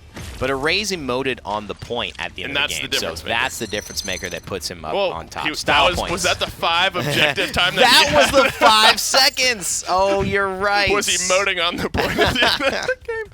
Oh, that's perfect. 9-1. Up goes Penta. Sour Team 7-3. Still 2 weeks left. But with a 9-map split, I think it's got to be back-to-back 3-0 losses for Penta, back-to-back 3-0 wins. That's just quick math. I don't know how it all works out. But if Penta win again, which they have been, only lost to Sour Team, and they don't play them anymore, it looks like they're going to snag our top seed here for this region. Of course, with Sour Team in seed number 2. And Penta, like I said, they're starting to peak and look really good at the right time. They certainly are. I'm excited for them heading into the midseason and heading into the continued moments of exploration, because you have to start figuring out how you're going to draft like this, but not only how you're going to innovate your drafts when this gets handled, when people start realizing, oh, you know, you're banning this Damba, maybe you're banning these double tanks, you're relying on triple tank to get 2 of the 3 wins in this set. That's not going to go against every team that you're going to play. So how do they adapt? That's going to be the question, but they're looking good so far. The big question is, how do you adapt? How do you look better going into this? That is going to do it, though, for our second set of the day. And what a second set it was. Goes all 5 games. We're going to take a quick break, but when we come back, we have Zenith and we have Bork for our third set of the day. Set of the day. Stick around. The Paladins Minor League. Brought to you by Skillshot, High Res, Evil Mojo, INAP, Steel Series, and Respawn.